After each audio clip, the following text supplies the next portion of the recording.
warahmatullahi wabarakatuh. Halo semua, apa kabar kita hari ini? Akan membahas materi tentang tujuan dan tugas hidup manusia menurut Islam.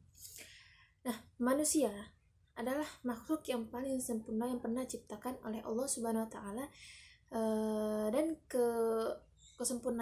kesempurnaan yang dia miliki merupakan suatu konsekuensi fungsi dan juga tugas yang harus mereka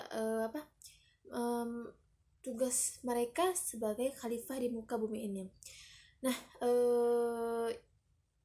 tujuan yang pertama adalah tujuan manusia. Tujuan manusia ada dua. Yang pertama, manusia sebagai kekhalifahan. Kedudukan manusia di dunia ini sebagai khalifah di bumi ini. Tujuan diciptakan manusia sendiri. Manusia di dunia ini tidak lain hanya untuk beribadah dan taat kepada Allah Subhanahu wa taala. Sedangkan tujuan hidup dari manusia ialah untuk mendapatkan kesenangan di dunia dan juga ketenangan di akhirat.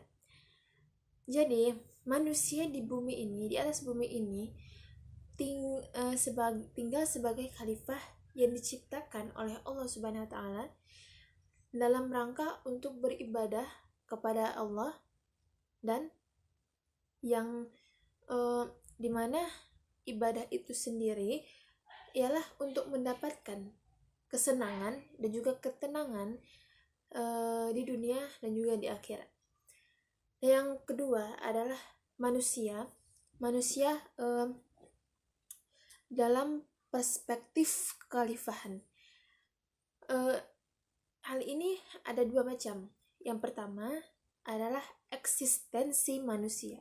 Eksistensi manusia ini apa? Eksistensi manusia ini adalah keberadaan manusia yang artinya adalah segala sesuatu yang ada atau muncul dapat ditemukan atau dirasakan di dalam diri manusia, baik secara fisis maupun empafisis, secara empiris maupun meta-empiris. Nah,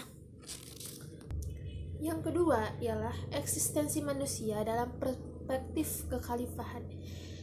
Manusia mempunyai keistimewaan dibanding dengan makhluk yang lainnya. Keistimewaan ini bisa dilihat dari sisi penciptaan fisik maupun personalisis. Karena keistimewaan yang manusia miliki, tugas juga kewajiban yang berbeda dengan makhluk lainnya juga. Nah, selanjutnya adalah tugas dari manusia. Tugas dari manusia ini ada dua. Yang pertama adalah memakmurkan bumi. Maksudnya bagaimana? Manusia harus mengeksplorasi kekayaan bumi bagi pemanfaatan seluas-luasnya. Umat Islam yang hasilnya juga bisa dinikmati juga dirasakan secara adil dan juga merata, dengan tetap menjaga kekayaan agar tidak punah. Yang kedua adalah memelihara bumi. Maksudnya manusia memelihara bumi punya arti yang luas. Maksudnya bagaimana? Memelihara akidah dan juga akhlak manusianya sebagai SDM. Apa itu SDM? SDM adalah sumber daya manusia. Maksudnya bagaimana? Maksudnya adalah memelihara dari kebiasaan jahiliyah yang bisa menghancurkan dan juga